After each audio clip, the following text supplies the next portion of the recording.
O cheiro de talco de bebê e cera italiana, misturado com um toque subtil de medo, perfumava o ar. As minhas pontas dos dedos, que já tinham tocado tanta dor e fragilidade em 7 lares de acolhimento antes dos 16, e que agora mal pagavam o meu minúsculo T0 na Amadora, roçaram em algo que não deveria existir. Não dentro de um daqueles fatos de bebê que custavam o equivalente ao meu ordenado mensal. Congelei. Aquele berçário de milhões, com paredes cor-de-rosa pálido e brinquedos de designer, parecia sugar-me o ar dos pulmões. O meu polegar, hesitante, percorreu uma fila após outra de minúsculas espinhas de cato, meticulosamente costuradas na seda, cada uma posicionada para picar a pele tenra do bebê a cada movimento. Virei o tecido e lá estava. Lixa. Lixa de verdade, colada onde o algodão macio deveria aninhar o peito, as costas e as coxas de um bebê. Os meus olhos saltaram para o pequeno Pedro, de 4 meses, ali no berço. O único herdeiro de um império que, sussurravam, valia bilhões. E comecei a contar. As marcas vermelhas espalhadas pelo seu corpinho de 6 quilos e pouco. 53. 53 feridas. Num bebê que nem sequer podia chorar por ajuda, que era torturado todos os dias pelas próprias roupas que devia usar. E a mulher responsável não se escondia nas sombras. Não, ela estava no andar de cima, a publicar vídeos no Instagram para os seus 4 milhões de seguidores, falando das alegrias da maternidade. Uma loira deslumbrante, uma imagem de perfeição. Mas o problema real, eu sabia, não era só ela. Era o homem que eu teria de enfrentar se denunciasse isto. João Thorne. O nome lhe era quase um sussurro em Lisboa, mas gelava o sangue. O chefe do crime mais temido da capital. Um homem que, diziam, enterrava inimigos por um simples olhar. E a quem eu ia acusar era a esposa dele, Sofia. Inspirei fundo, o cheiro doce e enjoativo de flores caras a preencher-me os pulmões. Na minha mente via Madalena, a minha mãe de acolhimento, deitada numa cama de hospital no Santa Maria, a lutar contra um cancro no estágio 3. As contas, os tratamentos de 180 mil euros que eu jamais conseguiria pagar.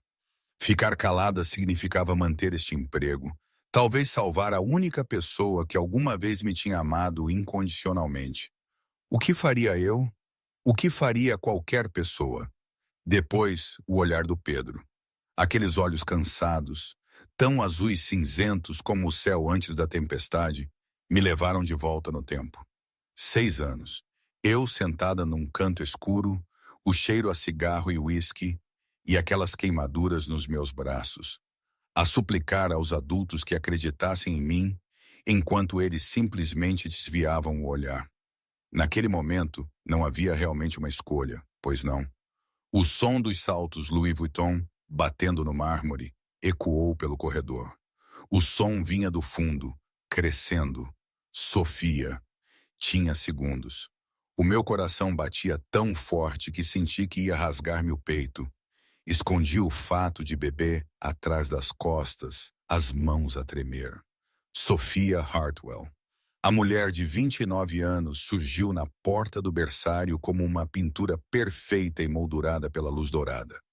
Loira platinada, cachos perfeitos, pele bronzeada. Um conjunto de yoga de grife que eu sabia custava o aluguer de um mês inteiro do meu T0.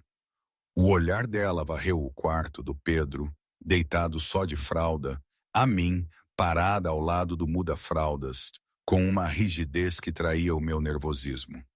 As sobrancelhas perfeitamente microbladed franziram-se.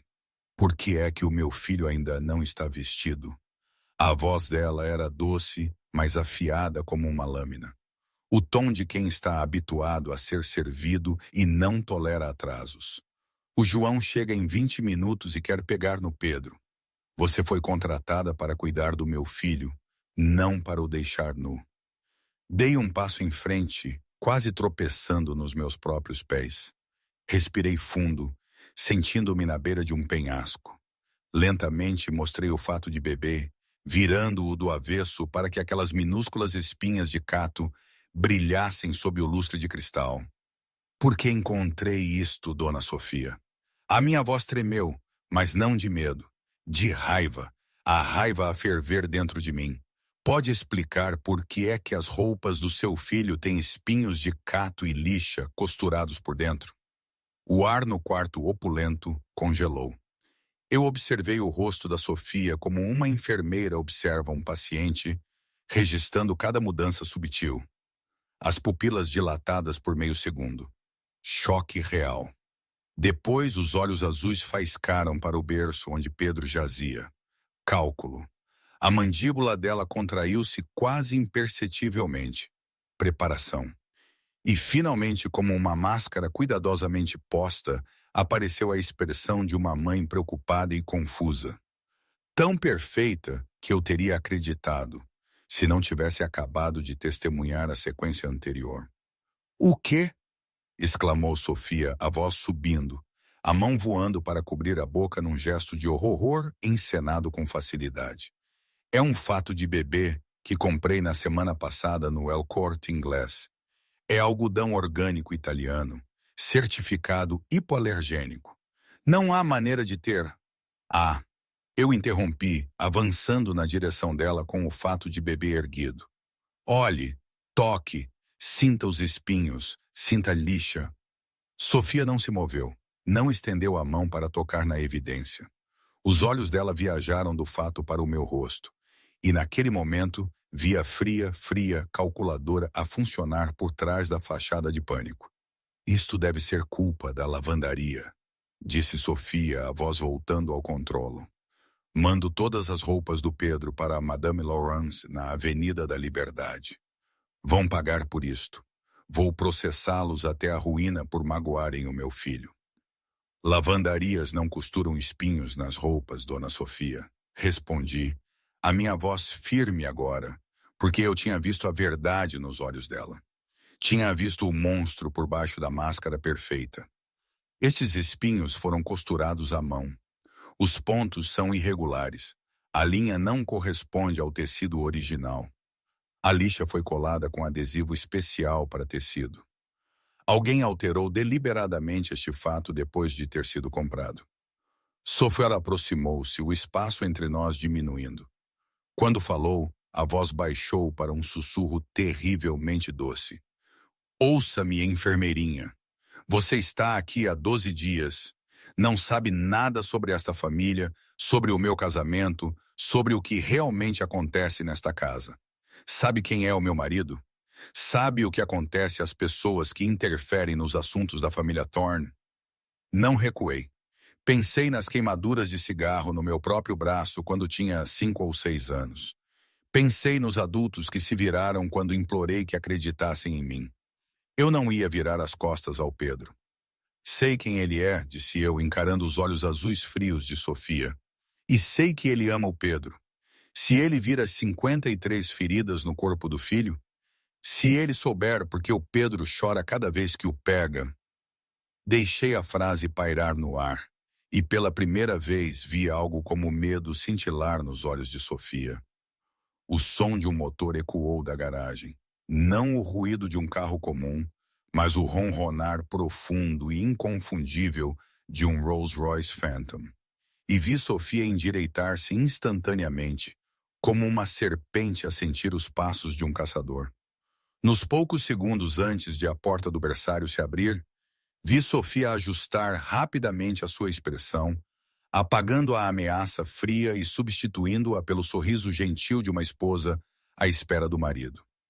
A transformação foi tão suave, tão inquietante, como se Sofia tivesse praticado este momento milhares de vezes em frente a um espelho. Passos pesados ecoaram na escadaria de mármore. Cada passo medido e deliberado, como uma contagem regressiva para algo inevitável. Depois, ele apareceu na porta, e eu compreendi de imediato porque toda a cidade de Lisboa tremia ao nome de João Thorne. Tinha 1,90, ombros largos, cabelo escuro com alguns fios prateados nas têmporas que lhe conferiam a presença imponente de um homem de 36 anos que tinha vivido mais do que a maioria alguma vez viveria. Uma cicatriz tênue corria ao longo da sua mandíbula esquerda, o resquício de uma tentativa de assassinato falhada 5 anos antes, da qual eu tinha ouvido sussurros, e os seus olhos azuis acinzentados varreram o quarto, registrando tudo num instante. Um fato Tom Ford cinzento carvão perfeitamente ajustado, um Patek Philippe a brilhar no pulso. Tudo nele irradiava poder e perigo. Este era o homem que controlava 60% das operações clandestinas de Lisboa. O homem que, diziam os boatos, enterrava inimigos por nada mais do que o terem olhado da forma errada, e eu estava prestes a acusar a mulher dele de abusar do filho. "Por que é que o meu filho não está vestido?" perguntou João, a voz baixa e letal, o olhar passando do Pedro deitado no berço, apenas de fralda, para Sofia, depois para mim. Atrás dele entrou outro homem, alto, com cabelo militar curto e olhos que incessantemente vasculhavam o quarto como se avaliassem ameaças. Percebi que era o Miguel, o braço direito de João, aquele sobre quem os funcionários da casa sussurravam com reverência. "Querido", começou Sofia, a voz melíflua enquanto se aproximava do marido com um sorriso radiante. "Houve um pequeno mal-entendido. Esta nova enfermeira é..." "Sr. Thorne", eu interrompi, a voz a tremer, não de medo, mas de resolução. Eu sabia que esta podia ser a última decisão da minha vida. Mas quando pensei nas 53 feridas no corpinho do Pedro, não tive outra escolha. "Precisa de ver isto." Dei um passo em frente, estendendo o fato de bebê virado do avesso para João. Sofia estendeu a mão para me deter, mas um olhar frio de João a congelou no lugar. Ele pegou no fato de bebê, as sobrancelhas franzidas ao ver as minúsculas espinhas a brilhar sob a luz. O dedo dele roçou numa delas, e ele puxou a mão bruscamente quando a ponta lhe perfurou a pele. Uma pequena gota de sangue brotou na ponta do seu dedo, e naquele momento eu vi algo mudar naqueles olhos azuis acinzentados. O gelo derreteu, substituído por fogo. "O que é isto?" perguntou João, a voz mal acima de um sussurro, ainda assim mais aterrorizante do que qualquer grito.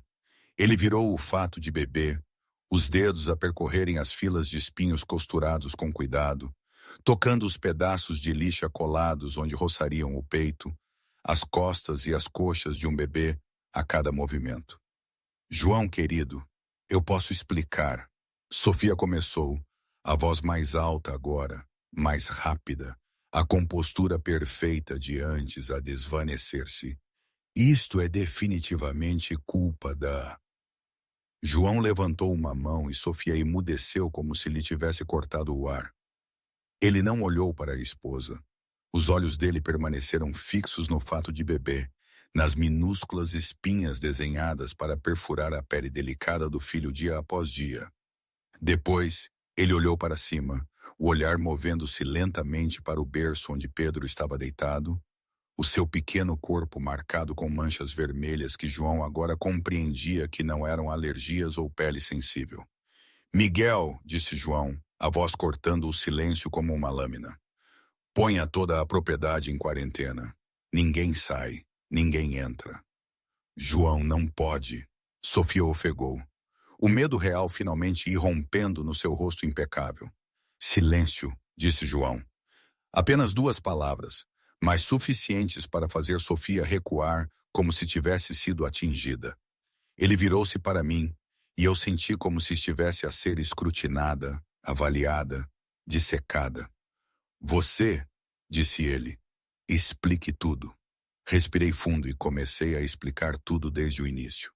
Desde a forma como notei o padrão anormal de feridas no corpo do Pedro, a distribuição diferente de qualquer condição dermatológica que vira em 7 anos como enfermeira pediátrica, até ao momento em que decidi examinar as suas roupas e descobri o inferno costurado dentro da seda italiana. João ouvia em silêncio, o rosto ilegível. Mas a mão que agarrava o fato de bebê apertou-se até os nós dos dedos ficarem brancos. Quando terminei, ele não falou. Simplesmente pousou o fato de bebê no muda-fraldas e caminhou até o berço. Vi Sofia ficar tensa, os olhos a seguirem cada movimento do marido como uma presa a observar um predador. João permaneceu ao lado do berço por um longo momento, olhando para o filho ali deitado, apenas de fralda, as marcas vermelhas contrastando com a pele branca leitosa. Depois, ele inclinou-se e delicadamente deslizou as mãos por baixo de Pedro, levantando-o com uma ternura que parecia quase reverente, como se estivesse a segurar a coisa mais preciosa do mundo. E então, algo milagroso aconteceu. Pedro não chorou. O bebê de 4 meses, que segundo Sofia, sempre gritava quando o pai o tocava, agora estava tranquilamente nos braços de João. Olhos azuis acinzentados, idênticos aos do pai, a olharem para cima com curiosidade e calma. Não houve choro, nem luta, apenas um bebê finalmente a ser segurado pelo pai, sem centenas de minúsculas espinhas a perfurarem a sua pele. Vi João congelar, os olhos arregalados enquanto olhava para o filho, como se o visse pela primeira vez. Ele não está a chorar, sussurrou João, a voz instável. 4 meses? Por 4 meses. Todas as vezes que o peguei, ele chorava como se eu o estivesse a magoar. E agora, por que o Pedro não está a usar roupas, Sr. Thorne? Disse eu suavemente. O Pedro não tem medo de si. Nunca teve. Ele estava com dor. Todas as vezes que o segurou vestido, os espinhos entravam mais fundo na sua pele pela pressão dos seus braços. Ele chorava de dor, não porque odiasse o pai. João sentou-se lentamente na cadeira de balanço ao lado do berço, Pedro ainda aninhado contra o seu peito. Começou a examinar o corpo do filho. Dedos trêmulos a percorrerem cada marca vermelha, cada arranhão, cada abrasão. Os lábios dele apertavam-se mais a cada ferida que contava. Fiquei em silêncio, observando o homem mais poderoso de Lisboa contar as feridas no corpo do seu filho com as mãos a tremer. Quando ele parou, a voz dele era apenas um sussurro abafado. 53. 53 feridas. Era o número que eu tinha contado. E ouvir João confirmá-lo tornou a verdade ainda mais pesada no quarto. Sr. Thorne, continuei, a minha voz profissional, mas com um fio de compaixão, precisa de entender o padrão. Pedro só chorava quando estava vestido. Pedro só chorava quando o segurava. Porque o segurava depois de ele já estar vestido. Mas quando a dona Sofia segurava o Pedro, pausei, lançando um olhar a Sofia, imóvel no canto, o rosto desprovido de cor. Quando a dona Sofia segurava o Pedro, ele não chorava porque ela o despia primeiro. Ele estava calmo com a mãe porque ela era a única que não o magoava. O silêncio estendeu-se infinitamente. Eu podia ouvir o meu próprio batimento cardíaco, a respiração superficial de Sofia, o sussurro suave do vento através da janela do berçário. Então, João levantou a cabeça e eu vi algo nos seus olhos que tinha mudado para sempre. Compreensão, percepção e, por baixo de tudo, uma fúria a borbulhar, contida por uma vontade de ferro, mas ainda palpável, como o calor irradiando de uma fornalha. Tudo foi planeado, disse João lentamente, cada palavra caindo como gelo, para me fazer acreditar que o meu filho me odiava. Para me fazer pensar que era um pai terrível, para me fazer sentir culpado por trabalhar demais, para me tornar dependente dela porque ela era a única que o podia acalmar. Tudo foi planeado. Ele virou-se para olhar para Sofia e eu vi a mulher impecavelmente bonita dar um passo atrás sob o olhar do marido, como se estivesse face a face com a própria morte. Miguel! Chamou João, a voz tão calma que era aterrorizante. O tipo de calma que vive no centro de uma tempestade antes de tudo ser dilacerado. Leve a dona Sofia para a sala de segurança na ala leste. Certifique-se de que ela não consegue contactar ninguém. Miguel assentiu sem a menor hesitação. Como se deter a esposa do chefe fosse a tarefa mais comum do mundo, ele avançou na direção de Sofia com o andar firme de um homem habituado a cumprir ordens sem questionar. João, não pode fazer isto! Sofia gritou, a voz a perder todo o controlo pela primeira vez, estridente e em pânico. Eu sou sua mulher. Eu sou a mãe do Pedro. Vai acreditar numa enfermeira que está aqui há 12 dias em vez da sua própria esposa? Ela está a tentar destruir a nossa família. João não olhou para ela. Os olhos dele permaneceram fixos no rosto do Pedro, pacífico nos seus braços. A pequena mão do bebê enrolada no seu dedo como se, pela primeira vez, Pedro se sentisse seguro com o pai. Miguel, disse João, apenas uma palavra. E Miguel pegou no braço de Sofia e começou a conduzi-la para fora do quarto. Ela debateu-se, as suas unhas de gel a arranharem a pele de Miguel, mas o homem grande não se mexeu. Vai arrepender-se disto, gritou Sofia enquanto era arrastada pela porta. Não tem ideia de com quem está a lidar. Acha que é poderoso? Não é nada. Essa enfermeira vai pagar por isto. E você também. Os gritos de Sofia ecoaram pelo corredor, tornando-se cada vez mais tênues, até que um silêncio pesado se instalou na sumptuosa suíte. Fiquei congelada ao lado do muda-fraldas, sem saber o que fazer a seguir. Tinha acabado de acusar a esposa de um chefe da máfia. Tinha visto aquela mulher ser levada. E agora estava sozinha no quarto com o homem mais perigoso da capital. Cada instinto no meu corpo gritava para eu correr, desaparecer antes que João Thorne decidisse que eu era uma ameaça que precisava de ser tratada. Mas os meus pés não se moveram. João permaneceu sentado na cadeira de baloiço, Pedro a dormir nos seus braços, o rostinho do bebê em paz pela primeira vez desde que eu começara a trabalhar ali. Muito tempo se passou antes que João falasse, a voz baixa e cansada, completamente diferente da ameaça fria de antes. Por que não ficou calada? Pestanejei, não esperando que essa fosse a sua primeira pergunta. Você sabe quem eu sou. Sabe o que podia acontecer se estivesse errada. Podia ter ficado quieta, mantido o seu emprego, a sua vida. Por que escolheu falar? Olhei para o Pedro a dormir, para as marcas vermelhas ainda visíveis na sua pele leitosa, e pensei no quarto escuro do meu primeiro lar de acolhimento, no cheiro a cigarros e uísque, no meu próprio choro que ninguém ouviu. Porque quando eu tinha 6 anos, ninguém acreditou em mim. Disse eu, a voz mal mais do que um sussurro. No entanto, ecoou pelo quarto silencioso. Tinha queimaduras de cigarro nos braços e ninguém sequer olhou. Implorei aos adultos que acreditassem em mim e eles viraram as costas. Não vou fazer isso ao Pedro. Não vou virar as costas quando uma criança está a sofrer. João estudou-me por tanto tempo que me senti nua, como se ele pudesse ler cada cicatriz invisível que eu carregava há 21 anos. Depois, assentiu lentamente um pequeno gesto que continha uma compreensão que eu nunca esperaria de um homem como ele. A sua mãe de acolhimento, Madalena, disse João, fazendo-me encolher ao ouvir o nome. Ela está no Santa Maria, cancro no estágio 3. Precisa de 180 mil euros para o tratamento. Não perguntei como ele sabia. Um homem que controlava 60% do submundo de Lisboa teria investigado qualquer um que entrasse na sua casa. Eu cuido disso, disse João simplesmente. Os custos do tratamento, os melhores médicos, um quarto privado, tudo. Sr. Thorne, eu não posso... Comecei. Isto não é um pagamento. João interrompeu-me. É um depósito. Preciso que fique e cuide do Pedro.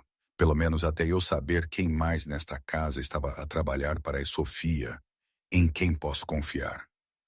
Você provou que está disposta a arriscar a vida pelo meu filho. No meu mundo, lealdade assim é mais rara do que diamantes. Olhei para Pedro a dormir, para as feridas no seu pequeno corpo, depois para o homem à espera da minha resposta. Eu sabia que se aceitasse estaria a entrar no mundo de João Thorne, um mundo do qual não conseguiria sair. Mas quando pensei na Madalena deitada numa cama de hospital, quando pensei no Pedro a precisar de alguém para o proteger, percebi que não tinha escolha. Eu fico. Momento. Tenho que parar aqui por um segundo.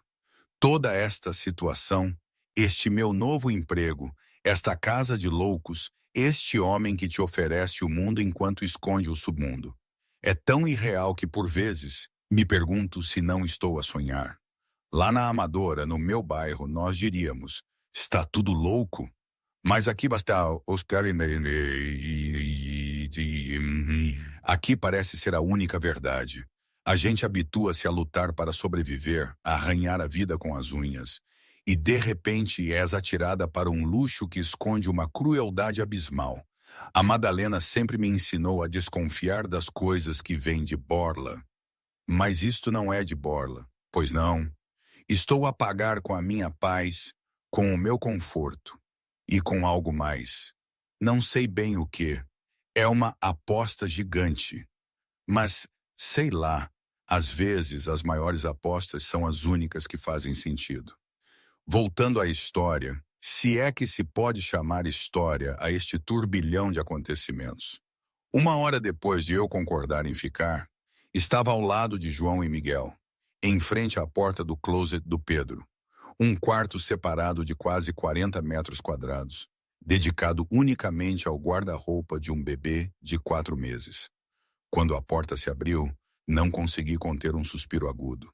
Centenas de roupas penduradas e arrumadas, perfeitamente organizadas por cor e marca.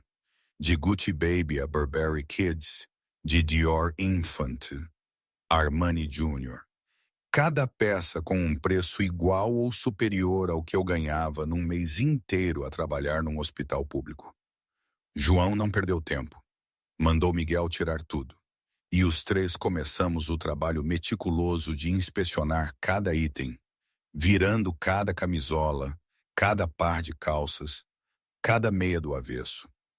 Eu mostrei a João e Miguel como detectar os minúsculos espinhos quase invisíveis a olho nu, como sentir a aspereza não natural no tecido, como reconhecer alterações feitas à mão que não correspondiam às costuras industriais. Trabalhávamos num silêncio intenso, quebrado apenas pelo suave farfalhar do tecido e o ocasional sibilar pelos dentes de João quando ele encontrava mais um conjunto sabotado. Após quase 3 horas, o resultado final jazia diante de nós como uma acusação que não precisava de palavras. Dos 89 conjuntos de Pedro, 23 tinham sido alterados para instrumentos de tortura. Observei João a olhar para as 2 pilhas de roupa, uma limpa e outra contendo o próprio inferno, e vi a sua mandíbula apertar-se como se fosse partir. Mas o que me chamou a atenção não foi apenas o número. Foi o padrão.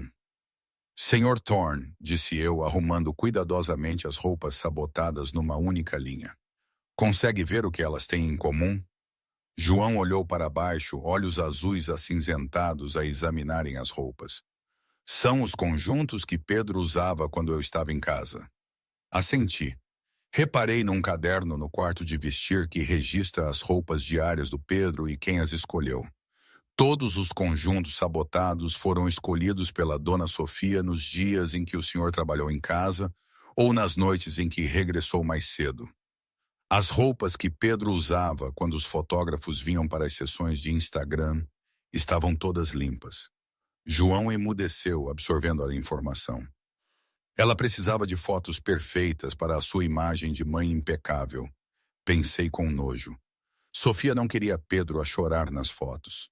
Ela só o queria a chorar nos braços do pai para servir à sua manipulação. Miguel, chame o Dr. Duarte Ribeiro agora, ordenou João, a voz tão fria que senti a temperatura do quarto baixar vários graus. 30 minutos depois, o Dr. Duarte Ribeiro entrou na sala de estar da mansão Thorne, o rosto pálido, o suor a escorrer pela testa, apesar do ar-condicionado fresco. Ele era o médico da família Thorne há 15 anos, Um homem de 55 anos, com cabelo prateado e o aspecto confiável de um médico experiente. Mas os seus olhos continuavam a evitar o olhar de João, e as suas mãos tremiam enquanto pousava a sua mala de couro numa cadeira. João, ouvi dizer que houve um problema com o Pedro, começou o Dr. Duarte Ribeiro, tentando sem sucesso parecer calmo. Posso examiná-lo imediatamente, se quiser. João não o convidou a sentar-se.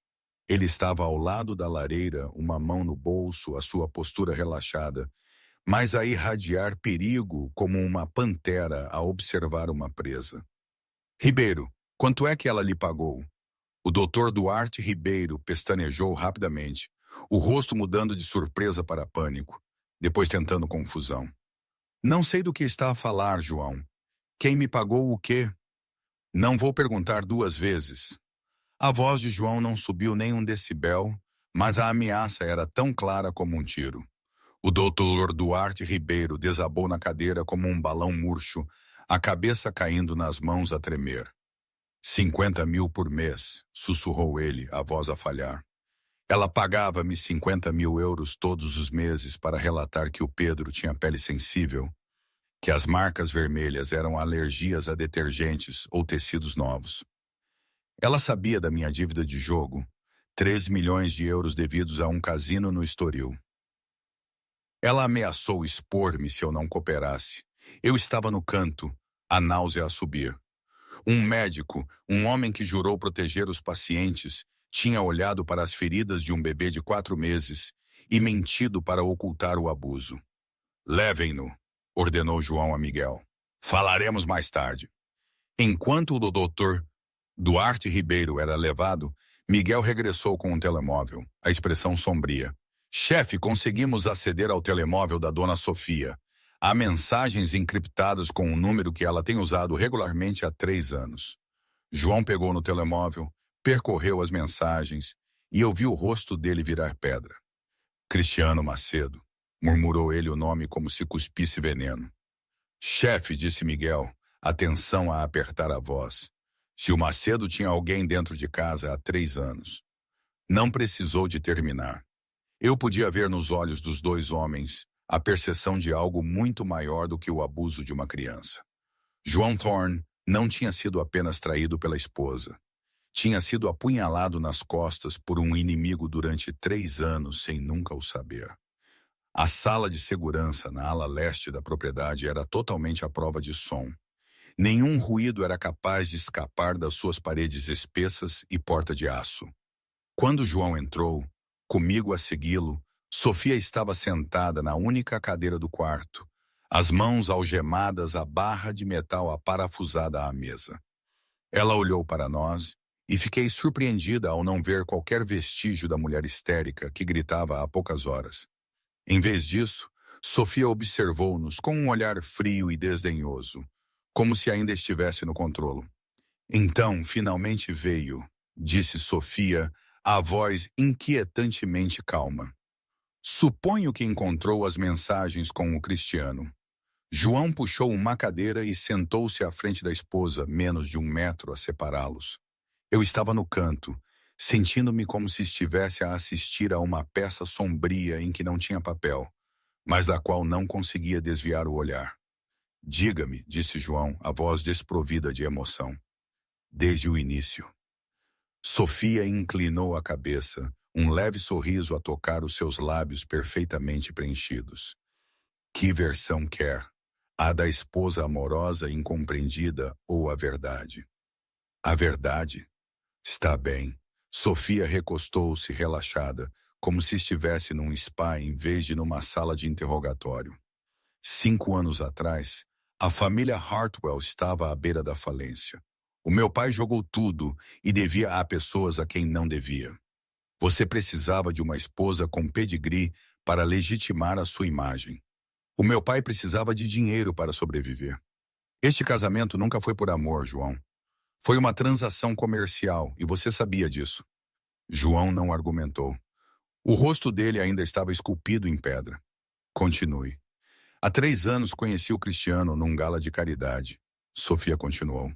O seu tom era desinteressado, como se estivesse a falar de outra pessoa. Ele ofereceu um acordo.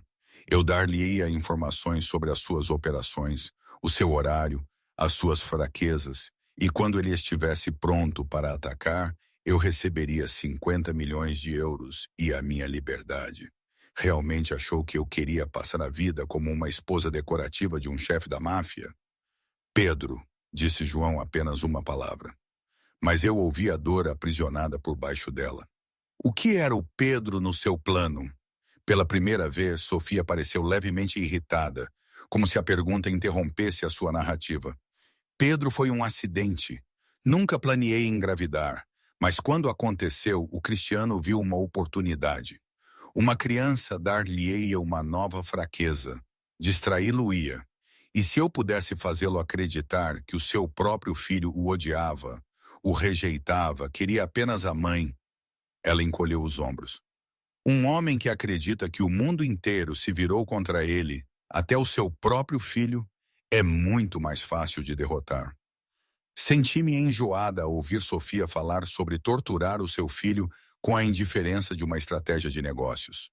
Olhei para João e vi a sua mão cerrada firmemente na coxa, veias salientes como cordas debaixo da sua pele. Alguma vez amou o Pedro? Perguntou João, a voz instável. Nem que seja um pouco. Sofia olhou para ele como se ele tivesse feito a pergunta mais ridícula imaginável. Pedro foi um acidente útil, João. Nada mais. Nunca quis ser mãe. As fotos do Instagram, as legendas amorosas, isso era apenas marketing. 4 milhões de seguidores trazem centenas de milhares por ano em patrocínios. Pedro era um acessório de alto retorno. É tudo. O silêncio que se seguiu pesou tanto que senti que me apertava o peito. Já tinha visto crueldade antes, tinha testemunhado o que os adultos podiam fazer às crianças durante os meus anos em acolhimento. Mas a frieza absoluta de Sofia ao falar do seu próprio filho como uma ferramenta fez-me estremecer. João levantou-se, o rosto inexpressivo, os olhos como fossos profundos de gelo. Miguel, ligue para o Ricardo Dias para vir amanhã de manhã. Quero papéis de divórcio e uma petição de custódia única. Ela nunca mais verá o Pedro. Não pode! Sofia começou, a sua confiança a ruir pela primeira vez. Posso, João cortou-a, e devia rezar para que eu escolha deixar o sistema legal tratar de si em vez do meu jeito. Ele virou-se e saiu sem olhar para trás.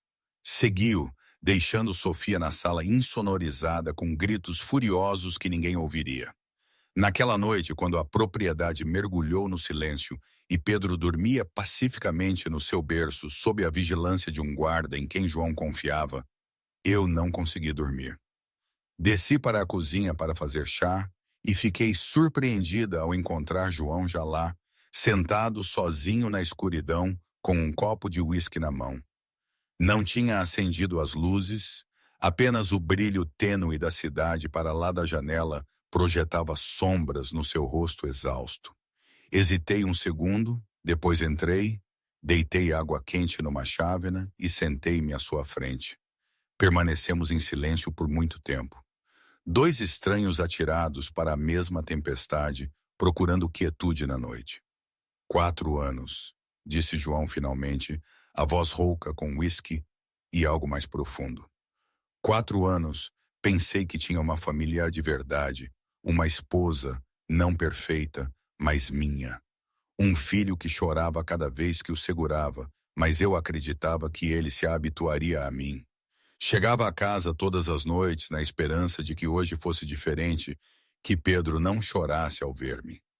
Ele levantou o copo, observando a luz passar através do líquido âmbar.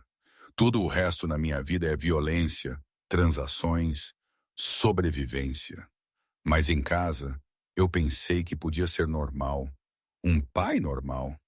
Afinal, isso também era uma mentira. Não sabia como o consolar. Não podia prometer que tudo ficaria bem, porque não sabia se ficaria. Em vez disso, disse o que sabia ser verdade. Pedro ama o Sr. Thorne. Nunca o odiou. E agora tem a oportunidade de recomeçar, de lhe mostrar quem o pai realmente é. João olhou para mim na escuridão, e pela primeira vez desde que o conhecera, vi algo diferente de frieza nos seus olhos azuis acinzentados. Algo frágil e inesperado, como esperança a emergir dos destroços. Depois da conversa na cozinha, Miguel escoltou-me até o quarto onde eu ficaria no futuro próximo. Um espaço de quase 80 metros quadrados, localizado mesmo ao lado do berçário do Pedro. Quando a porta se abriu, congelei no limiar, incapaz de acreditar no que via. O quarto era mais do dobro do tamanho do estúdio apertado que eu alugava na Amadora, com uma cama king size vestida em lençóis de algodão egípcio branco imaculado, uma casa de banho privada revestida a mármore e amplas janelas com vista para o Parque das Nações a brilhar com as luzes da cidade na noite. Pousei a minha velha mochila numa cadeira estofada em veludo e senti uma estranha sensação de deslocamento, como um pequeno peixe atirado para um oceano desconhecido. A primeira coisa que fiz depois de Miguel sair foi ligar para a Madalena. O meu coração batia forte enquanto esperava. E quando a voz familiar da minha mãe de acolhimento finalmente chegou, quase chorei. Minha menina, finalmente ligaste, disse a Madalena, a voz fraca, mas ainda quente. Mudaram-me para um quarto VIP no Santa Maria. Tenho um médico particular a verificar-me todos os dias. Enfermeiras 24 horas por dia. Disseram que alguém cobriu todos os custos. Sabes o que se passa? Engoli em seco, forçando a minha voz a permanecer firme. Eu apenas ajudei as pessoas certas, mãe. Você concentre-se em melhorar. Anna Bennett, eu criei-te desde que tinhas 16 anos, disse Madalena. O tom dela a ficar mais afiado. Sei quando estás a mentir. Onde estás? O que estás a fazer? Olhei em volta para o quarto luxuoso. Pensei em João Thorne. As espinhas escondidas no fato de bebê. Sofia trancada na sala de segurança. Cristiano Macedo e uma conspiração que remontava a 3 anos. Estou num lugar seguro, mãe, disse, sabendo que era a maior mentira que alguma vez contara. Prometo. Depois de desligar, deitei-me na cama, mas não consegui dormir. Revirei-me por horas, as imagens do dia a passarem na minha mente como um filme de terror sem botão de pausa. O relógio digital na mesa de cabeceira marcava as 2h47 da manhã, quando finalmente desisti. Vesti um cardigan fino sobre o meu pijama e abri silenciosamente a porta, com a intenção de ir ver o Pedro. Uma luz suave do candeeiro de noite em forma de estrela no berçário escorria para o corredor. E quando entrei, parei na porta. João estava ao lado do berço, de costas para mim, uma sombra alta e imóvel na luz tênue.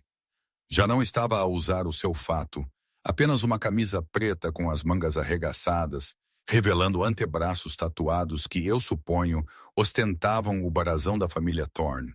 Ele estava ali a ver o filho dormir, e algo na sua postura, no ligeiro arqueamento dos seus ombros largos, disse-me que ele também não tinha dormido.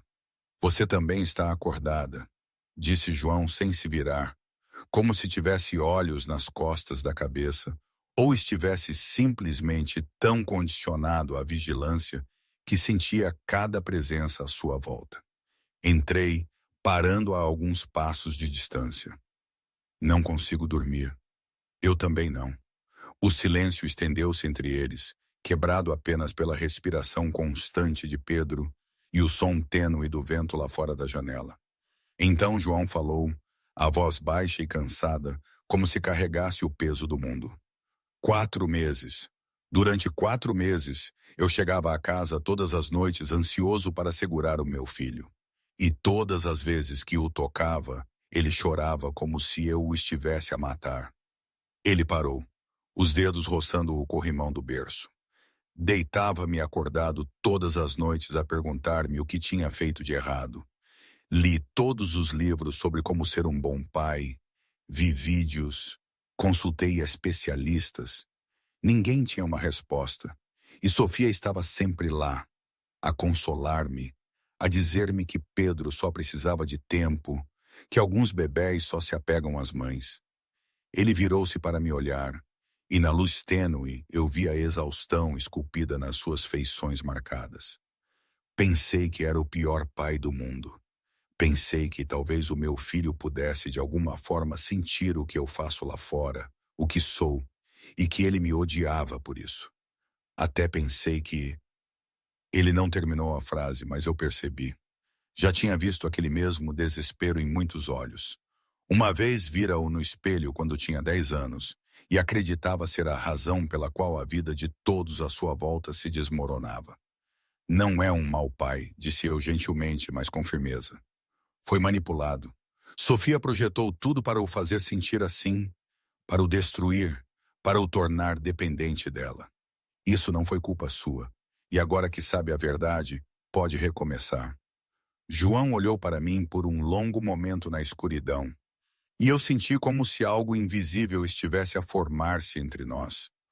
Uma compreensão silenciosa a ligar duas pessoas feridas de mundos muito diferentes, paradas naquele quarto pouco antes das 3 da manhã, a observar uma criança a dormir, ambos a carregar cicatrizes que mais ninguém podia ver. 5 dias tinham se passado desde que o meu mundo virou completamente de cabeça para baixo. Tinha me habituado lentamente à vida na mansão Thorne, às refeições preparadas por um chefe particular, a cuidar do Pedro nos seus luxuosos aposentos, aos breves encontros com João quando ele passava para ver o filho antes do trabalho e novamente depois de regressar a casa. Naquela manhã, pedi a João permissão para visitar a Madalena no Santa Maria, e ele concordou com a condição de que um guarda-costas me acompanhasse. Não argumentei. Compreendi que com tudo o que estava a acontecer, a segurança já não era algo a levar de ânimo leve. A visita à Madalena correu bem. A minha mãe de acolhimento parecia mais saudável depois de dias de tratamento pelos melhores médicos e enfermeiras. E embora ainda houvesse perguntas nos olhos da Madalena sobre a origem desta ajuda misteriosa, ela não me pressionou por respostas. No caminho de regresso, enquanto o SUV preto da mansão Thorne percorria uma rua tranquila do centro da cidade, tudo mudou num instante. Um Escalade preto bloqueou o nosso caminho. Mais 2 nos cercaram de ambos os lados, e antes que eu pudesse processar o que estava a acontecer, o guarda-costas no banco da frente foi arrastado para fora e nocauteado em segundos. A porta ao meu lado foi aberta bruscamente, e um homem num caro fato cinzento inclinou-se com um sorriso educado, como se me estivesse a convidar para um café. Senhorita Ana, peço desculpa pelo inconveniente. Sou Cristiano Macedo, e acredito que precisamos de conversar. Olhei para o homem à minha frente e senti o sangue nas minhas veias gelar. Cristiano Macedo não parecia o chefe da máfia que eu imaginara. Tinha 42 anos, com cabelo prateado perfeitamente penteado para trás, um rosto bonito e o sorriso amigável de um empresário de sucesso que se esperaria ver na capa da Forbes. Mas os seus olhos contavam uma história diferente, frios e sem emoção como os de uma serpente, do tipo que via as pessoas como peças de xadrez a serem sacrificadas quando necessário. Senhorita Ana, disse Macedo, a voz suave como veludo. Soube que conseguiu arruinar um plano meu de 3 anos numa única tarde. Impressionante, realmente impressionante. Não disse nada. O meu coração estava a 1000, mas forcei o meu rosto a permanecer calmo. Macedo inclinou a cabeça, estudando-me como um cientista a examinar um espécime intrigante. Tenho uma proposta. Será os meus olhos e ouvidos dentro da casa Thorne. Dir-me-á tudo. O horário de João, detalhes de segurança, fraquezas. Em troca, a sua mãe de acolhimento no Santa Maria continuará a receber os melhores cuidados disponíveis. O tratamento da Madalena está a ser pago por João, disse eu, a minha voz mais firme do que esperava. O dinheiro de João, Macedo riu baixinho. E o que acha que acontece a Madalena se João já não estiver por perto? Ou se você já não estiver naquela casa para cuidar do Pedro? Ele aproximou-se e eu senti o cheiro de colônia cara misturado com algo sombrio e perigoso por baixo. Hospitais são lugares muito arriscados, senhorita Ana. Acontecimentos podem acontecer, erros de medicação, falhas de equipamento, enfermeiras descuidadas. Seria trágico se uma senhora idosa, a lutar contra o cancro, sofresse um acidente desses, não seria? Senti como se o meu coração estivesse a ser esmagado por um punho. Madalena, a única pessoa que alguma vez me amara incondicionalmente, a mulher que me salvara do inferno, do sistema de acolhimento, estava agora a ser usada como alavanca para me forçar a trair João. Tenho uma semana para pensar nisso, disse Macedo, afastando-se com um sorriso cortês. Entrarei em contacto. E senhorita Ana, nem pense em contar a João sobre esta reunião. Tenho pessoas em todo o lado, inclusive dentro da casa dele. Eu saberei. Ele fechou a porta do carro. Os escalades desapareceram tão rapidamente quanto apareceram, deixando-me sozinha no SUV, o meu guarda-costas inconsciente lá fora, o meu corpo inteiro a tremer. Durante a viagem de volta à mansão Thorne, pensei que podia fazer o que Macedo exigia, tentar andar numa linha entre os dois lados, proteger Madalena traindo João. Podia ficar em silêncio e esperar que tudo se resolvesse de alguma forma. Mas quando pensei em Pedro, naqueles olhos azuis acinzentados, tão parecidos com os do pai a olhar para mim com confiança, em João parado na escuridão às 3 da manhã, a ver o filho dormir com a dor de um pai roubado de 4 meses de felicidade, eu sabia que não podia fazê-lo. Lembrei-me do que a Madalena me dissera quando eu tinha 17 anos, que quando a vida te encurrala em situações sem respostas certas, escolhes o caminho com que podes viver. Não o mais fácil, mas o certo. Respirei fundo enquanto o carro parava nos portões da mansão Thorne. Diria a verdade a João, toda ela, e aceitaria as consequências que se seguissem, porque eu estava habituada a ficar sozinha, mas nunca tinha aprendido a viver, a trair as pessoas que confiavam em mim. O que teriam feito vocês no meu lugar? Contariam? Ou tentariam jogar nas duas frentes? Naquela noite fui encontrar João no seu escritório, uma sala espaçosa forrada com paredes em madeira de nogueira e estantes que se estendiam até o teto. Ele estava sentado atrás de uma enorme secretária de carvalho, rodeado de documentos e ecrãs de computador acesos. No entanto, os seus olhos não estavam focados em nada disso, mas sim a olhar para o vazio. Quando bati à porta e entrei, João levantou a cabeça com um cansaço instintivo, mas a sua expressão suavizou quando viu que era eu. Preciso de lhe contar uma coisa, disse eu, a voz a tremer ligeiramente, apesar de me ter preparado a tarde toda. E talvez fique muito zangado. João fez um gesto para a cadeira à sua frente e eu sentei-me. Contei-lhe tudo, desde o momento em que o Escalade bloqueou a estrada até Macedo aparecer, com o seu sorriso de empresário e olhos frios de serpente, até a ameaça contra a Madalena e a oferta de me transformar numa espiã. Não escondi nada, incluindo a afirmação de Macedo de que tinha pessoas dentro da mansão Thorne.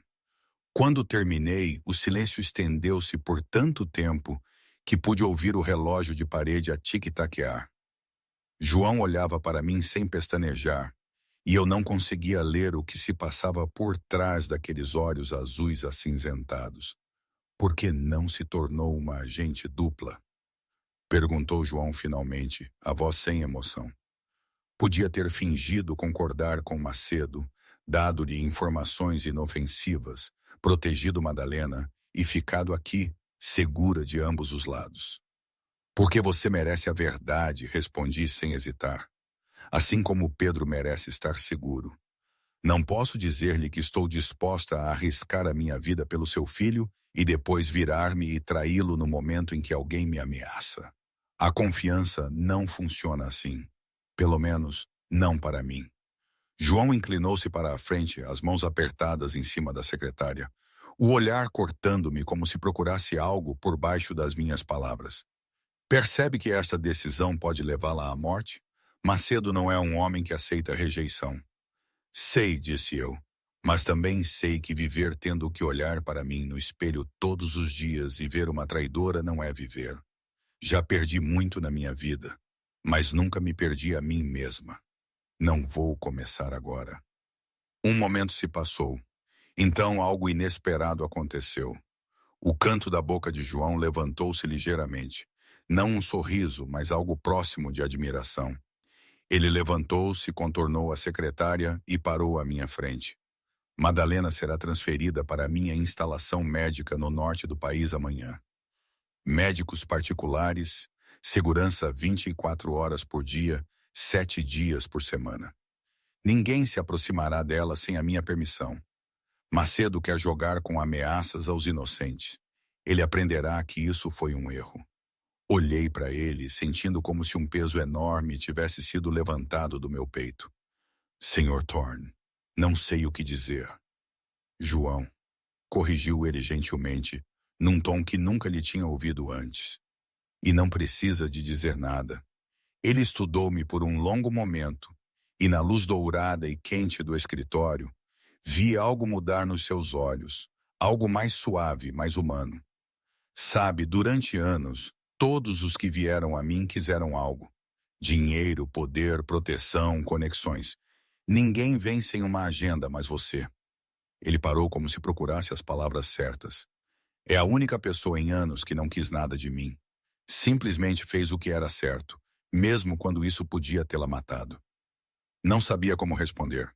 E talvez não precisasse na quietude daquela noite entre dois estranhos que se estavam lentamente a tornar algo mais. Algo tinha sido estabelecido. Não um contrato ou uma transação, mas algo muito mais raro e valioso no mundo sombrio de João Thorne. Confiança. 19 dias tinham se passado desde aquela tarde fatídica em que virei o fato de beber do avesso e descobri o inferno costurado na seda italiana. 19 dias de mudanças silenciosas, mas profundas, dentro da mansão Thorne. A Madalena tinha sido transferida para a instalação médica no norte, exatamente como João prometera, rodeada pelos melhores médicos e segurança tão apertada que nem uma mosca podia entrar sem ser notada. Sofia permaneceu confinada na sala de segurança, aguardando procedimentos legais, e o advogado Ricardo Dias tinha finalizado os papéis do divórcio, juntamente com a petição de custódia única. Mas a maior mudança de todas foi o Pedro. Naquela tarde, estava no berçário, a olhar para o corpinho do Pedro deitado no muda-fraldas depois do banho. E pela primeira vez em quase 3 semanas, não vi uma única marca vermelha. A sua pele branca leitosa tinha sarado completamente, suave e perfeita, como a de qualquer bebê saudável de 4 meses. Vesti gentilmente o Pedro com um fato novo, um que tinha sido completamente inspecionado e confirmado como seguro. E ele não chorou nem lutou, apenas olhou para mim com olhos claros azuis acinzentados e enrolou os seus minúsculos dedos à volta dos meus. O som de um carro veio da garagem mais cedo do que o habitual, e fiquei surpreendida ao reconhecer o Rolls Royce pertencente a João. Ele raramente voltava antes das 7 da noite. No entanto, eram apenas 4 da tarde. Peguei no Pedro ao colo e entrei na sala de estar, precisamente quando João entrou, ainda no seu fato cinzento carvão, mas com a gravata desapertada, o rosto cansado, mas os olhos a iluminarem-se no momento em que viu o filho. Então algo milagroso aconteceu. Pedro, o bebê que tinha chorado todas as vezes que via o pai durante os primeiros 4 meses da sua vida, agora olhava para João com olhos arregalados e curiosos. Não havia choro, nem medo. Em vez disso, os seus minúsculos lábios curvaram-se para cima. As suas bochechas gordas levantaram-se e Pedro sorriu. Foi o seu primeiro sorriso desdentado para o pai. O sorriso que João esperara há 4 meses e acreditava que nunca receberia. Eu vi João congelar no centro da sala de estar, olhos azuis acinzentados arregalados em descrença. Ele deu um passo à frente lentamente, como se tivesse medo de que qualquer movimento brusco pudesse quebrar o momento, e estendeu a mão para pegar no Pedro dos meus braços. Quando Pedro se aninhou no abraço do pai, sorriu ainda mais. O seu riso infantil e claro soou como sinos de vento, a sua pequena mão esticando-se para o rosto de João. Foi então que testemunhei algo que nunca pensei que veria. João Thorne, o chefe da máfia mais temido da costa leste. O homem perante quem Lisboa tremia estava no meio da sala de estar com o filho nos braços e lágrimas silenciosas a escorrer-lhe pelas bochechas. Ele não as escondeu nem se virou. Ele simplesmente segurou o Pedro e chorou como um homem que finalmente recuperara a coisa mais preciosa que lhe tinha sido roubada. Saí calmamente do quarto, dando privacidade ao pai e ao filho, os meus próprios olhos a arder com lágrimas não derramadas. Naquela noite, depois de Pedro adormecer profundamente, eu estava na minha varanda, a olhar para o horizonte de Lisboa, cintilante com luzes. Ouvi passos e não precisei de me virar para saber quem era. João estava ao meu lado, e observamos a cidade em silêncio por um longo momento antes de ele falar. Obrigado, disse ele, a voz baixa e sincera, por tudo o que fez por Pedro, por mim. Eu apenas fiz o que qualquer pessoa com consciência faria, respondi suavemente. Não, disse João, virando-se para mim. Você fez o que mais ninguém ousou fazer. Conte-me sobre si, sobre a sua vida antes de vir para cá. Fiquei em silêncio por um momento, o meu olhar fixo nas luzes abaixo. Depois comecei a falar, partilhando coisas que nunca contara a ninguém, exceto a Madalena. O meu primeiro pai de acolhimento chamava-se Fernando. Disse a voz distante, como se estivesse a olhar para trás no tempo. Ele era alcoólico e gostava de disciplinar crianças com cigarros acesos.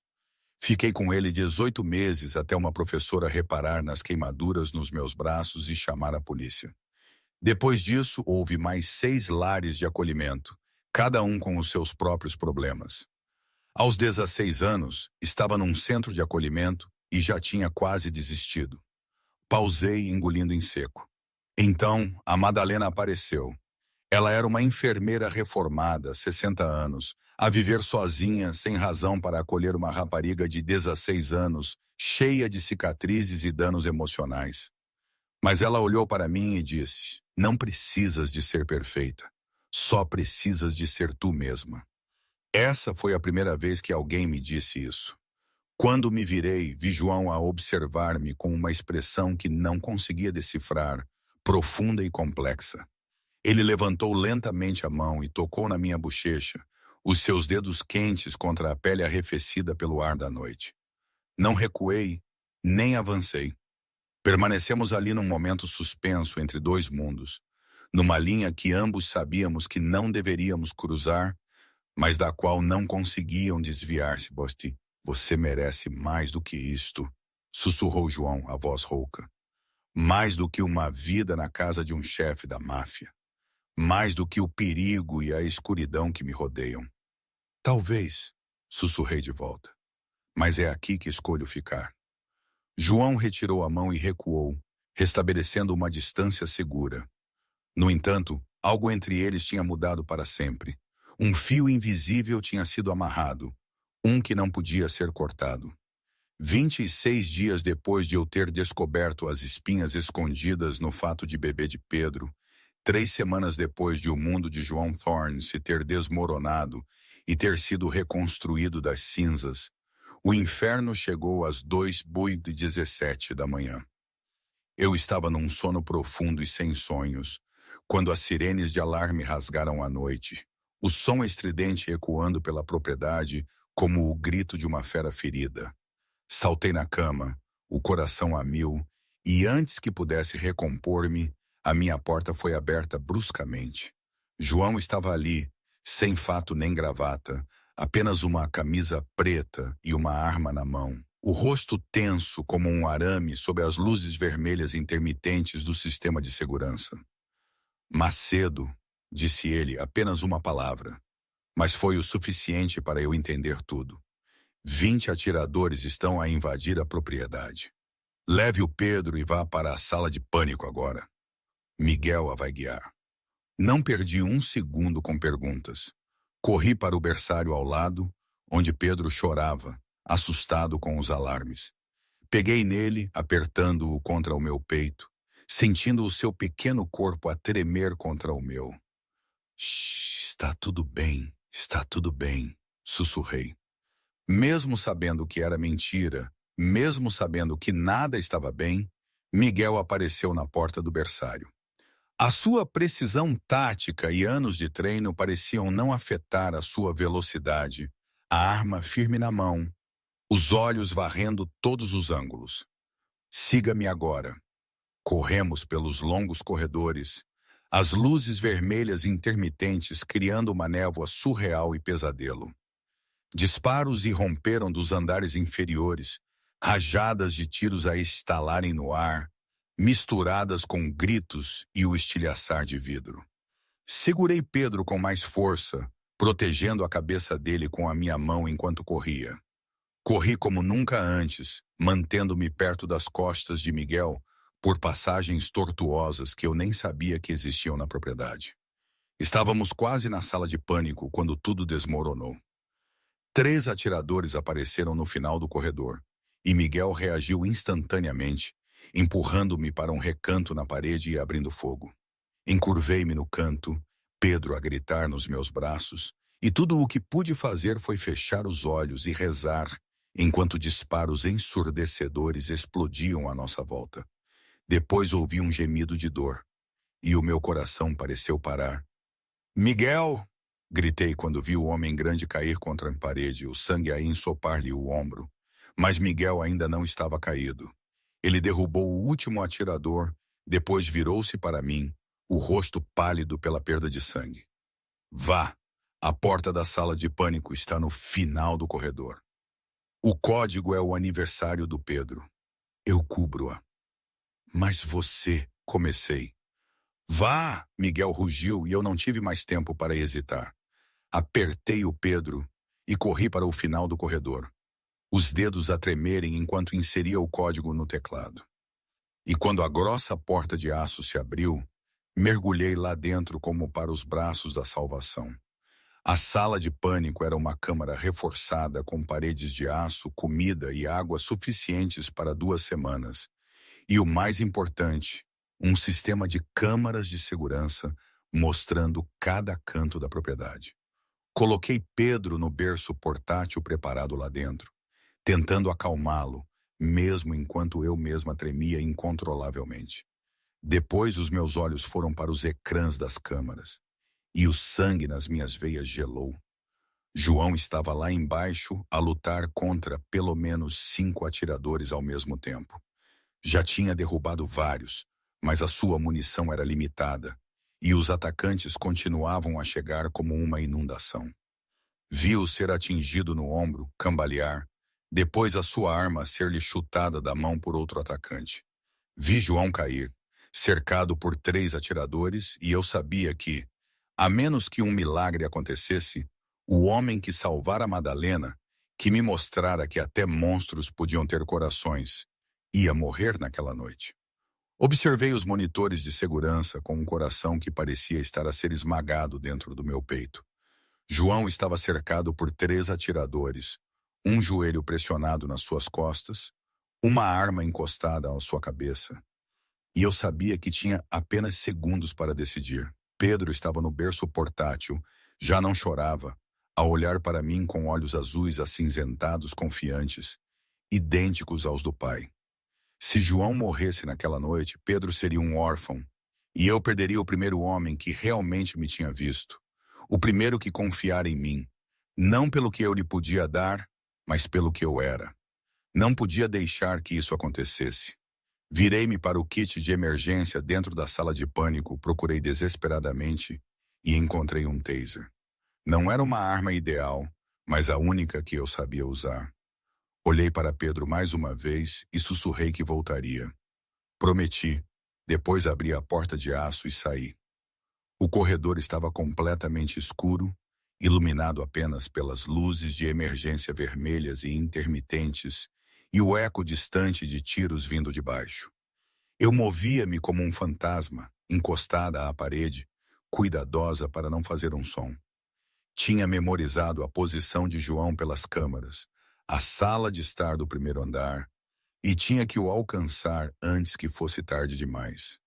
Encontrei a escada de serviço que Miguel me tinha mostrado durante os meus primeiros dias na casa, e desci um degrau de cada vez, o meu coração a bater descontroladamente. Ao aproximar-me da sala de estar, ouvi vozes numa mistura de italiano e português, ouvi João gemer baixinho e soube que estava no lugar certo. Colei-me a um canto e espreitei. João estava de joelhos, as mãos presas atrás das costas por um atirador grande, o rosto manchado de sangue de um corte na testa. 2 outros atiradores estavam de guarda, armas apontadas para ele, e um deles falava ao telefone, provavelmente a reportar a Macedo. Eu sabia que tinha apenas uma chance. Esperei até o homem ao telefone virar as costas. Então, movi-me. Saí do canto, apontei o taser para o homem que imobilizava João e disparei. O elétrodo atingiu as costas dele e ele desabou com um uivo, o corpo a convulsionar incontrolavelmente. Tudo aconteceu em segundos. João, libertado do atacante atordoado, moveu-se instantaneamente com o instinto de um homem que sobreviveu a inúmeras batalhas. Ele apanhou a arma caída e disparou contra o segundo homem antes que este pudesse reagir. O terceiro disparou, e eu ouvi João grunhir enquanto a bala lhe rasgava o ombro, mas isso não o impediu de ripostar. O terceiro homem caiu, e a sala de estar caiu num silêncio repentino, quebrado apenas pela respiração ofegante de João e os gemidos do homem no chão.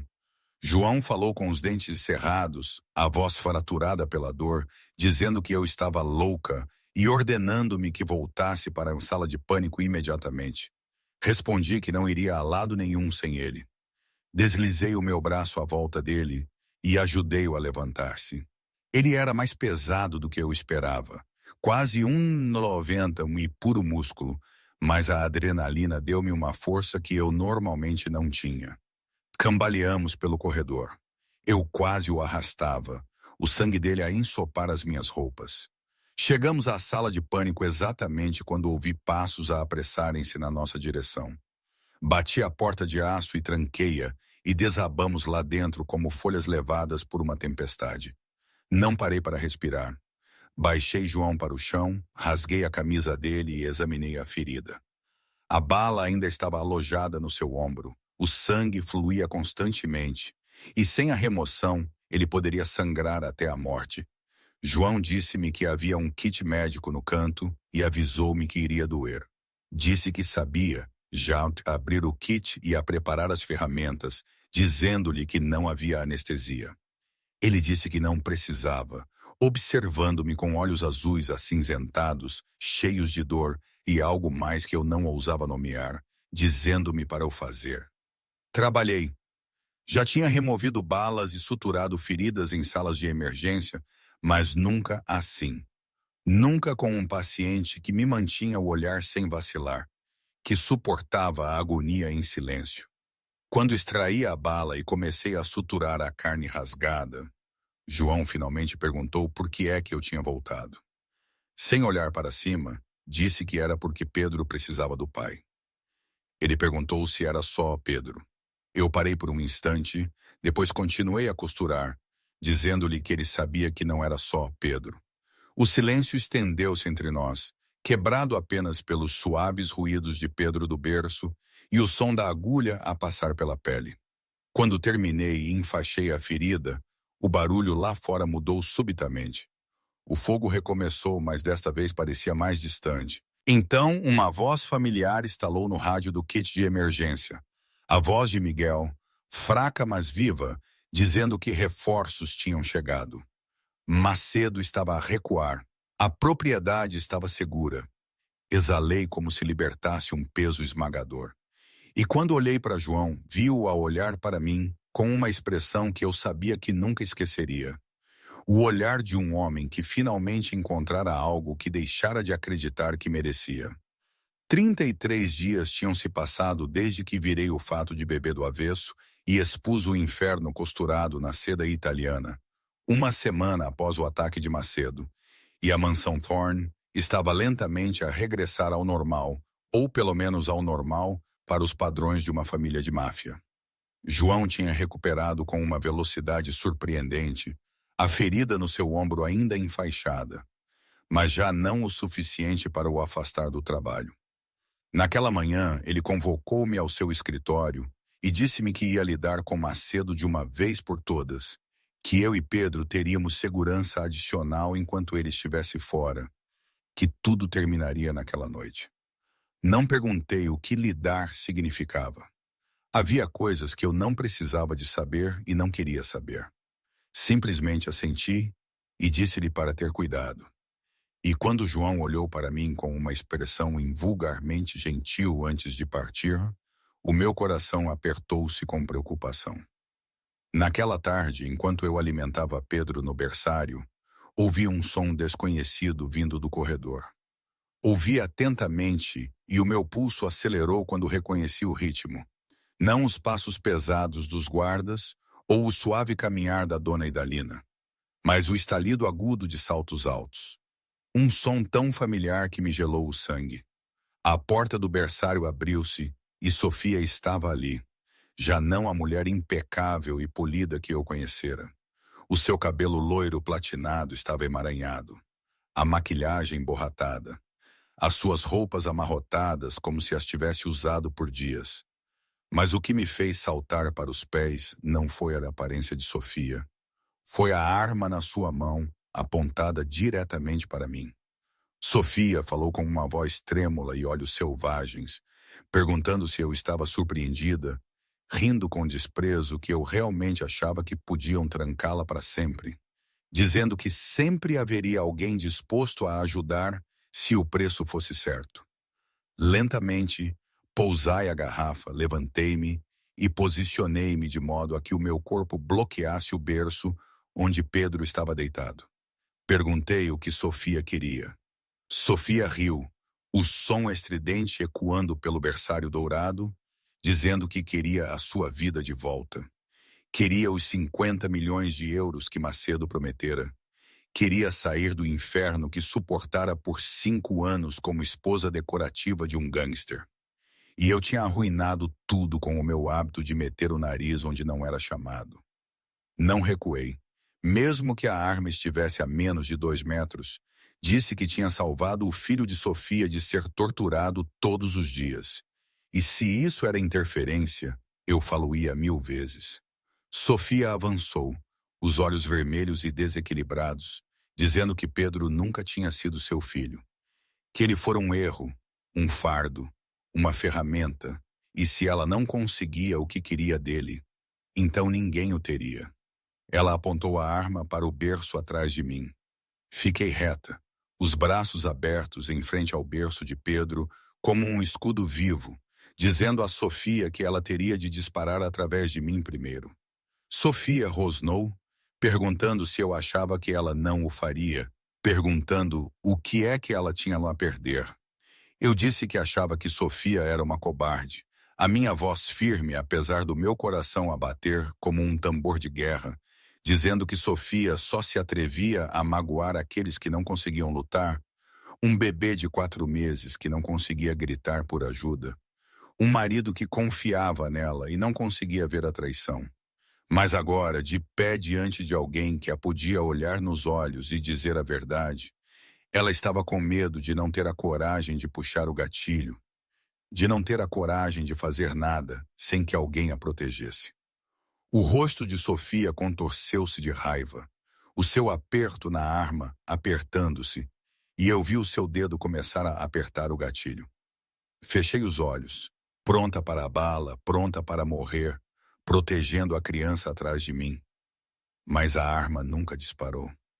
Em vez disso, houve o estrondo de vidro a partir-se e o grito de dor de Sofia.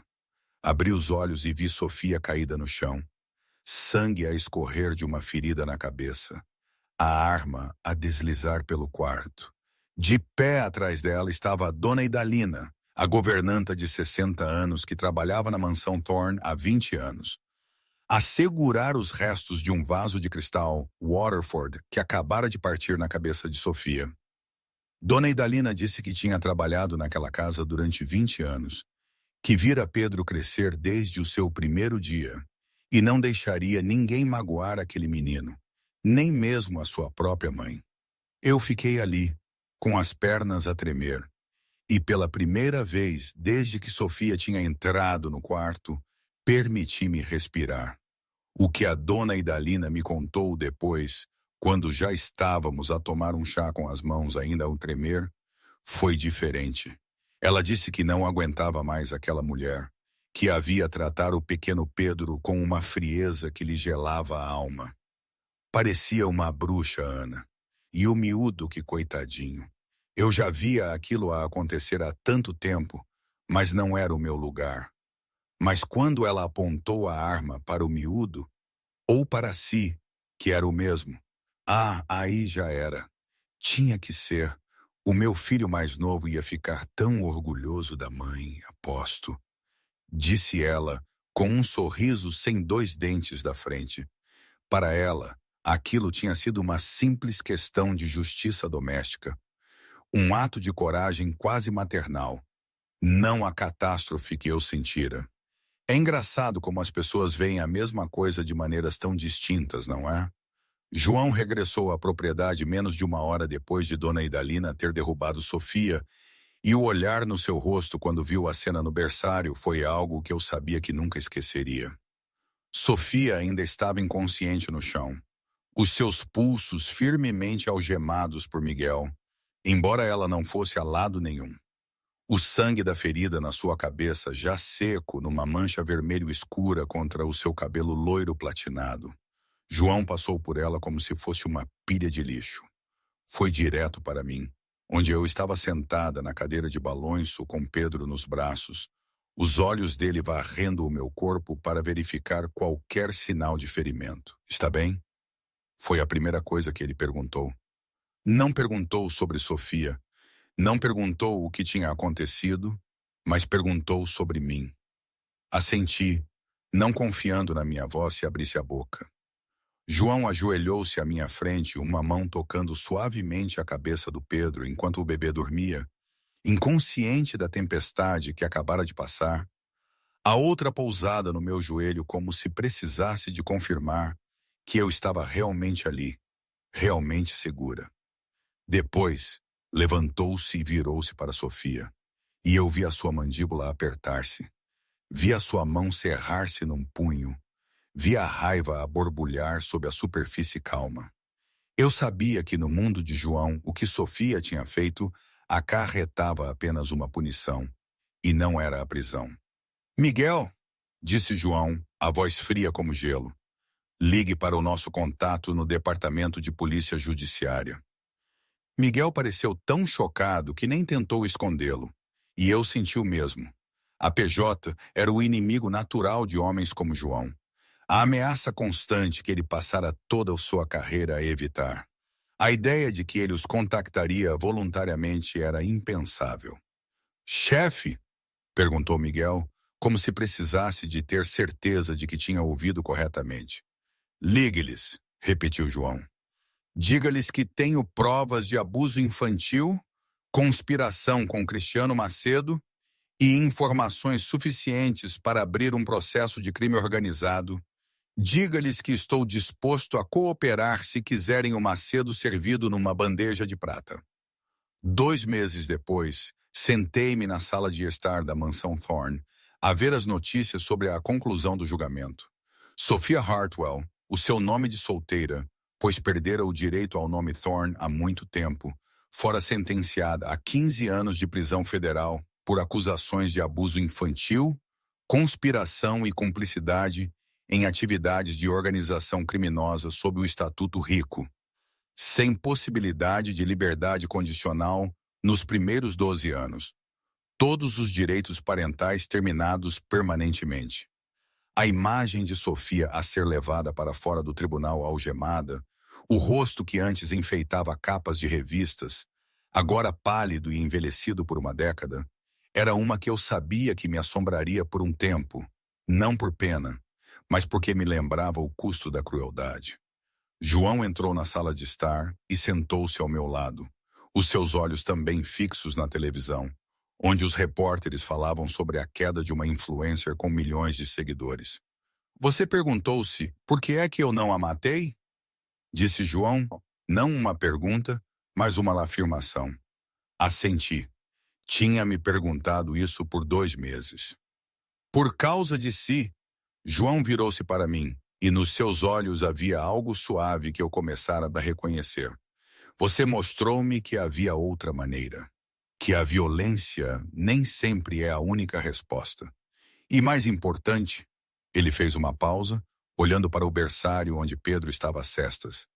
Pedro não devia crescer com um pai que matou a mãe, mesmo que essa mãe fosse um monstro.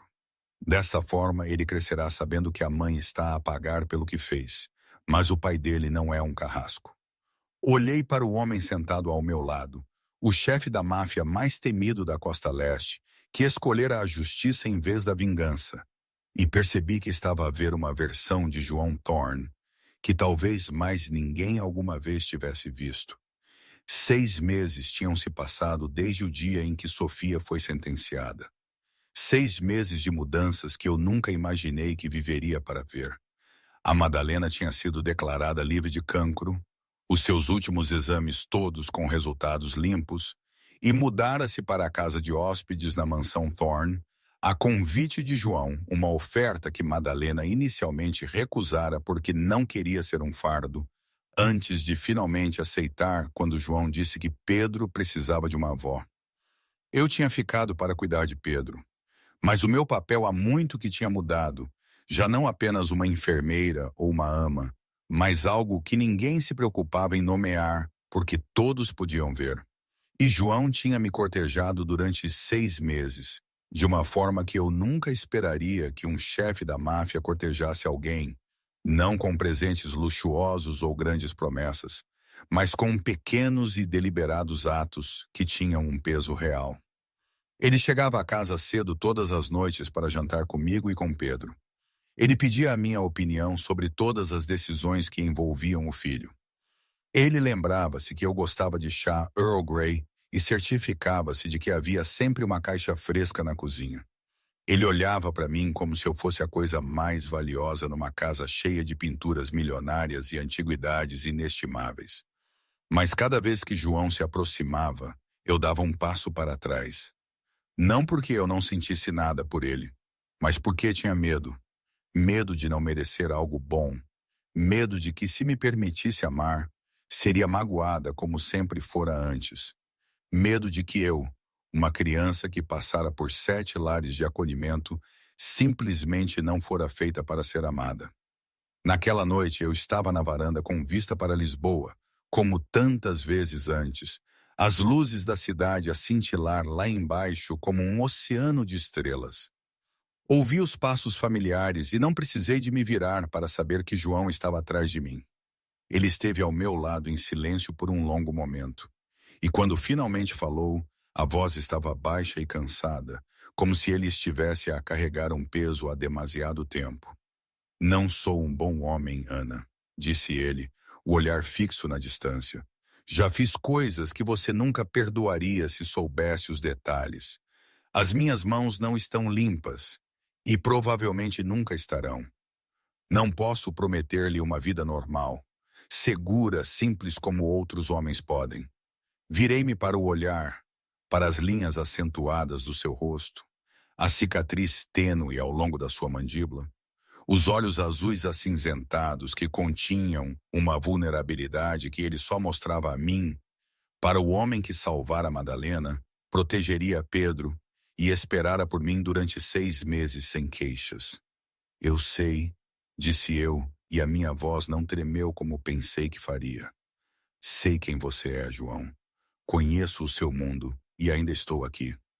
João virou-se para mim e na luz quente que escorria da sala de estar, vi algo nos seus olhos finalmente quebrar, a última parede a cair, e ele olhou para mim sem esconder nada. Você merece algo melhor do que eu, sussurrou ele.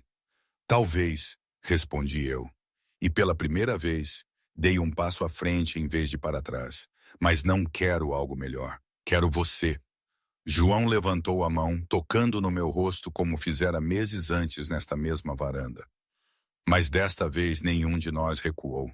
Os seus dedos traçaram a curva da minha bochecha, da minha mandíbula, e quando ele se inclinou, eu fechei os olhos. O nosso primeiro beijo não foi uma labareda de fogo, mas o acender de uma vela, lento e suave, cheio de carinho e contenção.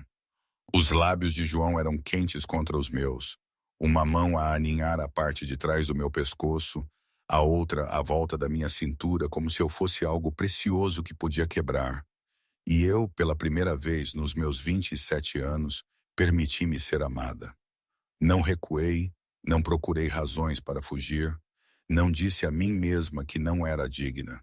Simplesmente fiquei ali nos braços do homem que o mundo temia, mas que me segurava como um tesouro. E deixei as lágrimas caírem pelas minhas bochechas porque finalmente tinha encontrado um lar. 4 anos depois daquele primeiro beijo na varanda, a mansão Thorne estava cheia de risos e balões coloridos no 5º aniversário do Pedro. Ele corria pelo jardim com os amigos do infantário, o cabelo escuro a saltitar e os olhos azuis acinzentados a brilhar de alegria. Sem um único vestígio no seu corpo ou no seu espírito das feridas de anos atrás, psicólogos infantis confirmaram que Pedro não tinha efeitos duradouros do abuso que sofrera quando era demasiado jovem para se lembrar. E ele cresceu saudável, feliz e profundamente amado. Eu estava no alpendre a ver o meu filho brincar, uma mão repousada na minha barriga de 6 meses de gravidez, redonda e cheia. A outra a segurar um copo de limonada que a Madalena acabara de fazer para mim. Uma aliança de casamento de platina com uma safira azul cintilava no meu dedo anelar sempre que a luz do sol a apanhava. O anel que João me tinha posto na mão durante o nosso pequeno e íntimo casamento, apenas com a família e algumas pessoas de confiança, 2 anos antes. Tinha escolhido safira em vez de diamante porque nunca me importara com extravagâncias. E João rira, dizendo que eu era a única mulher que ele conhecia que recusaria um diamante. Mamã, olha para mim, gritou Pedro enquanto corria na minha direção a segurar um balão de super-herói, o seu rosto roliço a brilhar. Inclinei-me o máximo que a minha barriga permitia e beijei-lhe a testa. Ouvir mamã ainda me apertava o coração todas as vezes. Mesmo depois de o ter ouvido milhares de vezes nos últimos 3 anos, desde que Pedro começou a falar e naturalmente escolheu aquele nome para mim, eu nunca tinha perguntado, nunca o tinha sugerido. Pedro tinha o escolhido ele mesmo, e era o presente mais precioso que eu alguma vez recebera. Vovó Madalena, venha brincar comigo, disse Pedro, puxando a mão da Madalena enquanto ela estava sentada debaixo do carvalho numa cadeira de verga. Uma mulher de 75 anos com cabelo branco prateado e um sorriso gentil. Madalena levantou-se mais devagar do que antes, mais forte. O cancro agora uma memória distante. Os seus médicos declararam-na completamente saudável no seu mais recente check-up. Ela vivia na casa de hóspedes na propriedade, perto o suficiente para ver Pedro todos os dias e privada o suficiente para ter o seu próprio espaço, e dizia muitas vezes que estes últimos anos eram os mais felizes da sua vida. João saiu da casa para o jardim com um sorriso que só a sua família alguma vez via. Ele tinha mudado muito nos últimos 4 anos, não só como homem, mas também no seu império. 60% do Império Thorne operava agora de forma totalmente legal. Imóveis de luxo em Alfama e na Baixa, uma empresa de tecnologia de rápido crescimento no Parque das Nações, uma cadeia de restaurantes de luxo ao longo da costa. Ele dissera-me que em 10 anos a nossa filha não herdaria dinheiro sujo. E eu acreditei nele. Eu ainda trabalhava a tempo parcial em pediatria no Santa Maria. Não por dinheiro, mas porque não conseguia abandonar o trabalho que me moldara. Recusara todas as sugestões para ficar em casa e simplesmente ser a dona Thorne. E João nunca me pressionou. Ele compreendia que eu precisava de ser eu mesma, de me sentir valiosa, não porque era a sua esposa ou a mãe de Pedro, mas pelo que fazia por outras crianças que precisavam de mim. A ver Pedro correr para João e ser levantado para os ombros do pai. A ver Madalena sorrir com os dentes em falta, enquanto o seu neto lhe entregava um pedaço de bolo de aniversário. A ver uma casa outrora cheia de sombras e segredos, agora ecoar com o riso das crianças. Coloquei a mão na minha barriga, onde a minha filha chutava suavemente. E eu sabia que esta era a vida que eu nunca ousara sonhar, mas que sempre merecera. Naquela noite, depois de a festa de aniversário ter terminado e Pedro adormecido profundamente no seu quarto, com a sua nova almofada de super-herói debaixo do braço, eu estava no berçário a ser preparado para a chegada da nossa filha. O quarto estava pintado de um rosa suave e corado, o berço branco já montado, brinquedos de peluche cuidadosamente arrumados nas prateleiras, e Pedro tinha colocado cuidadosamente o seu ursinho de peluche favorito dentro do berço para guardar um lugar para a sua irmã bebê. Eu estava junto à janela, a olhar para as luzes cintilantes de Lisboa lá embaixo quando senti braços familiares a envolver-me por trás. O calor de João aninhado contra as minhas costas, a mão dele pousada na minha barriga de grávida, onde a nossa filha chutava gentilmente como se estivesse a cumprimentar o pai. Permanecemos ali em silêncio, e deixei a minha mente divagar por anos distantes. Pensei na menina de 6 anos com queimaduras de cigarro nos braços, a implorar aos adultos que acreditassem nela enquanto eles viravam as costas. Pensei na adolescente de 16 anos num centro de acolhimento que quase perdera a esperança até a Madalena aparecer. Pensei na enfermeira de 27 anos a viver num estúdio apertado na Amadora, a trabalhar 12 horas por turno e ainda incapaz de pagar o tratamento para a mulher que lhe salvara a vida. E pensei no momento que mudou tudo. O segundo silencioso e fatídico em que escolhi virar um fato de seda num berçário de milhões. Às vezes, e as decisões mais pequenas mudam tudo. Não o mundo no seu sentido vasto, mas os mundos das pessoas mais próximas de nós. Eu salvei Pedro ao virar uma peça de roupa. Encontrei uma família ao recusar-me a ficar em silêncio perante a injustiça. Aprendi que era digna de amor ao permitir-me confiar mais uma vez. E hoje? Sei lá. Às vezes penso que foi a melhor coisa que me podia ter acontecido. Outras vezes sinto um nó na garganta, uma pequena dúvida a roer, e pergunto-me se foi a escolha certa, se esta vida tão cheia de luz agora não tem sempre uma sombra à espreita.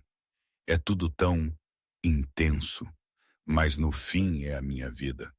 E aprendi que por mais tortuosos que sejam os caminhos, por mais assustadoras que sejam as escolhas, o mais importante é continuar a caminhar, mesmo que as pernas tremam um bocadinho. Não é sobre ter a certeza, é sobre ter a coragem de não desistir. Não há perfeição, mas há verdade no que construímos. E isso, para mim, é o suficiente.